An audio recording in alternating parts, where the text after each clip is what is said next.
Let's paint a zebra in acrylic. I start off by painting all the black stripes using lamp black. This is the most difficult stage as there's a multitude of lines on the canvas, so take your time and keep checking with your reference photo to make sure that you don't get yourself all mixed up between all those lines. I now block in the sky using cerulean and white, shading it a little bit lighter towards the horizon. The grass in the distance is white with a dash of sap green added. And then to add some interest, I also work in a darker version with more sap green and touches of burnt sienna. After all the paint has been dried using a hairdryer, I move on to paint the zebra's mane. Using an upward flicking motion to suggest the hairs, I paint in the black hairs. Then some brown ones, and lastly the white hairs. Notice, however, that the hairs overlap each other where they meet. This gives a nice natural look.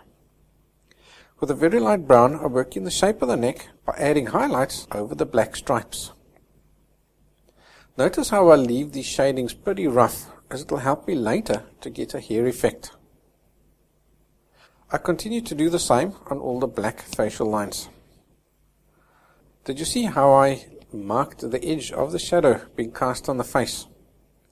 The shadows being cast on the face by the ears are very important in getting the sunlight to stream through the painting, so I'm being very careful to create that separation.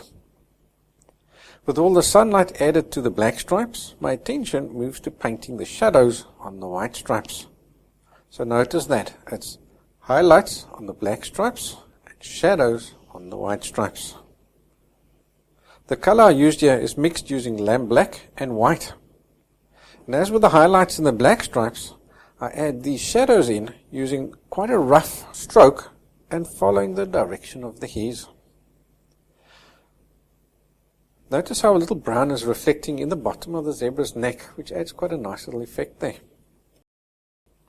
The majority of the work is now complete, but there's still a long way to go because all of the detail work still needs to be done. The ears are painted from dark to light. So I block in the darkest color, then roughly flick in the grey hairs to get a feel for the correct hair directions. After that, I come in with a rigger brush and finish off the individual hair details using white. The top portion of the mane is in sunlight, so I add these sunlit hairs using burnt sienna and white.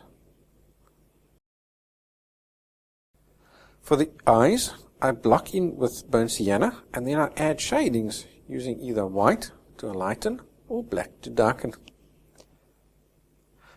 While I'm there, I also tidy up all the details around the eyes and flick in the eyelashes using black and white. The eyes are the focal point in this painting, so take your time to get these details correct. Now we can continue to add more detail to the hair. The big trick to doing this correctly is not in how much hair detail you add into each stripe, but the detail you add to where the stripes meet. The black hairs must overlap into the white stripe, and the white hairs must overlap into the black stripes. When adding these overlapping strokes, you need to pay special attention to the direction of the hairs, as well as the length of the hairs. Notice that on the front of the face towards the mouth, the hairs are so short that there's no overlapping visible. The mouth and the nose area is the trickiest part, so again, slow down as you paint this area.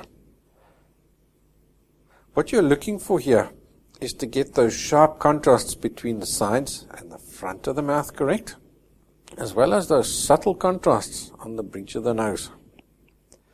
In this area, I've used black and white and touches of burnt sienna. Funny enough, zebras actually have a heap of whiskers, so I add these using a grey mixture. And with that, the zebra painting is complete. If you've enjoyed this tutorial, please like the video, comment below, and of course subscribe, because the more you like them, the more we make them.